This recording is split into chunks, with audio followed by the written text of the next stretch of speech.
Hi, today we're going to look at front kick and turning kick, two of the more simple kicks that we have within Taekwondo, but again it's about doing them correctly and well. The mechanics of both of them, the biomechanics, are quite similar, and that's why I've chosen to do them both in one video. Make sure that you've done your stretching, make sure you've done your mobilisation before doing any of this. You need to make sure that everything is working well and you're limbered up and flexible and everything is working in the right format. Let's look at front kick to start with then. So front kick, which is the first one we learn within our Taekwondo syllabus. We go from a walking stance to start with. Now, with the front kick, we need to make sure that we're doing the whole mechanism properly all the way through. One of the challenges is people miss out the first piece. So what we need to look at is, as we bring the leg through, we bring the knee up, and the knee comes up slightly higher than actually what we actually need the height to be kicked at. So as we bring the knee up, we also bring the heel up towards the glutes here. Now one of the mistakes that's made is that a lot of people bring it through here, so now all we do is have that bit of movement. We need to make sure as well we're kicking with that kumchi, so the ball of the foot. So again, practicing this by standing up on the tiptoes, that's where we need to be in regards to the striking tool. So slow motion again, we bring the knee up, the heel up.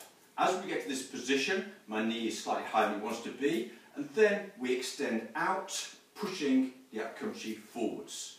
So that would be our front kick. Some other elements to look at to add into this as well. As we kick, there should be a slight dipping down of the supporting leg. Again, that gives balance when we do it. So from this position, we dip down onto that leg. So we take the centre of gravity down slightly. It's not an active pulling down with the leg and collapsing it, because that would weaken it, but there's a slight movement down. Our hands. When we take our hands forwards, we should be trying to bring our hands up to this position here. It gives us this balance. But also what it does is it gives us that ability to defend ourselves and block if we need to. So if we go from gun and chubi-sogi, as we come through, our hands come up to here, then we kick through the hands. Back, dip, and then back into our gun and chubi-sogi. The hips are also important in this, and we should keep our hips straight. One of the challenges is that people start to now push forwards with the hips. That's a totally different kick, which we'll look at in a minute. So we must keep those hips parallel to here. Looking at height. Height, we should either go for low or middle. A high front kick isn't appropriate. If we want to go high, then we should do a jumping front kick. The challenge here is, if we go for it, if I show you a high, from this position, we go up, then again, my balance and my weight is going backwards, which means I'm not pushing through the actual target. When we deliver it, we must push through as well. So it's not a case of just standing on this leg here. We must, from here, boom, we should be pushing through and be going forward on that kick. Unless, of course, we want to actually have multiples, which means we will need to have that balance there. But the whipping action is important. So let's put the full speed into it. So from this position,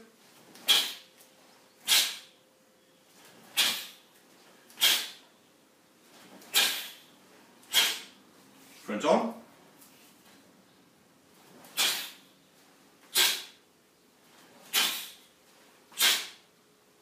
so that's at Chabasigi, front smashing kick. So let's go on to our side front kick. So with this, we can go from either a walk stance or an L stance, but let's do it from the L stance. So if we look at to the front leg to start with, which shows it off perfectly. If we just pull up the front leg and kick, notice where my pelvis is. I'm half facing. So this is in Chungun pattern, where we need to do that front side kick.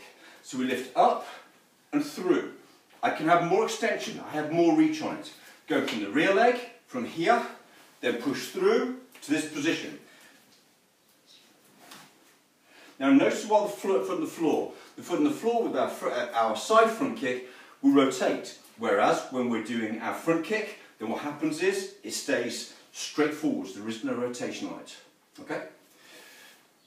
Training to go through this to be better at it. Balance is all important. So we can either use a wall or something to hold on to, and from here we can now practice our front kick. We have the balance, we take the emphasis off this leg. So again, lift the heel up, lift the knee up, and push forwards and back. So we can do repetitions of slow motion work there. Okay, So that's our front kick.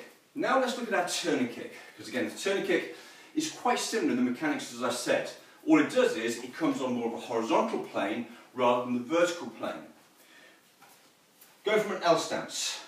First move, a parachute move, we talked about this before. We have a slight movement of the heel inwards, 15 degrees. It opens up the hips, it creates this elastic action within the hips to allow the leg to come round. At this point, I'm lifting my knee up as well as my heel up to the side, but I'm keeping my heel towards the backside. So we do it front on to start with. So here, notice where I'm at, my heel next to my backside, knee coming round. I then rotate further round with my foot at 45 degrees on the floor, and then it extends out and back down again. The angles for this. Turning kick is done on a 75-degree angle, so 15 degrees off the straight. Apart from 2 times in patterns, and that's in Chung Mu and Gay Beck, where it's done at 45 degrees. That's the only times really that they're done at that angle, unless it's in a self-defense scenario and you need to do them at that point. One thing to understand though as well is in our sparring, we do them on the CD line, we do them on the straight here. So we need to practice both, on the straight, 75, and also 45, but understand it's just these 2 times in the patterns that do the 45 degrees. So I'd put it on a sideways slants for you here, so you can see a different angle of it. So from our L stance, 15 degrees with the front foot, lifting up, my heel and my knee in line, rotating on the floor 45 degrees, and then extending out, again, using at-kumchi, so using ball of foot again. I'll come straight on to the total side.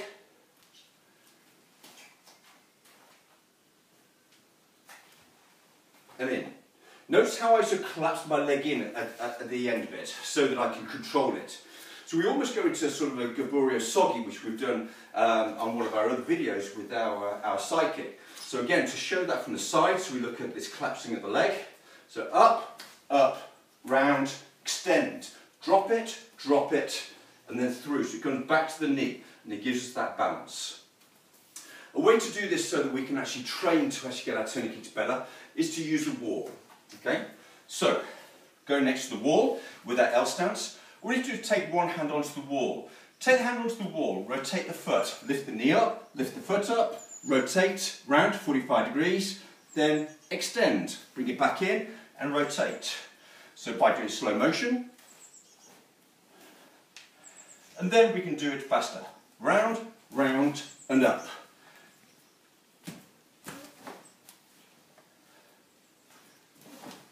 And then we just speed up and speed up. So coming to the front and looking it off the wall, so once we've got used to that, now we can start doing it free flow as in line work.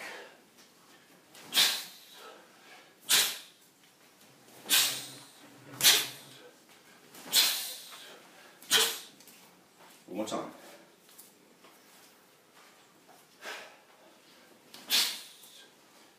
Look where the hands are as well as I do my kick.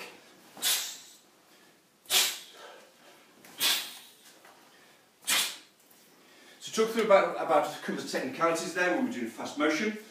As we come up, our hands come in this position here. So this is on top, this is by the side. There's a slight movement of the shoulders and the pelvis.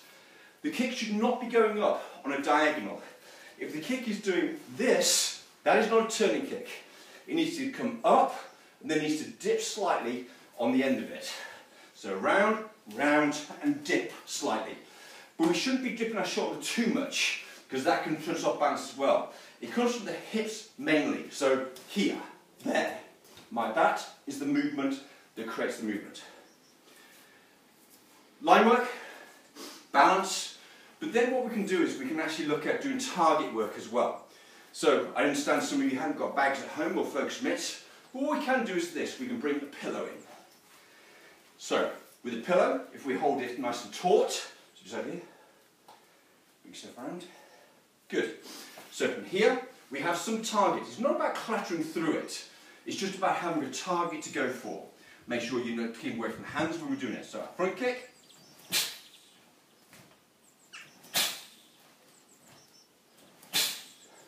our turn kick, come slightly forwards, and up, snare. So again, 75 degrees, a little bit higher please.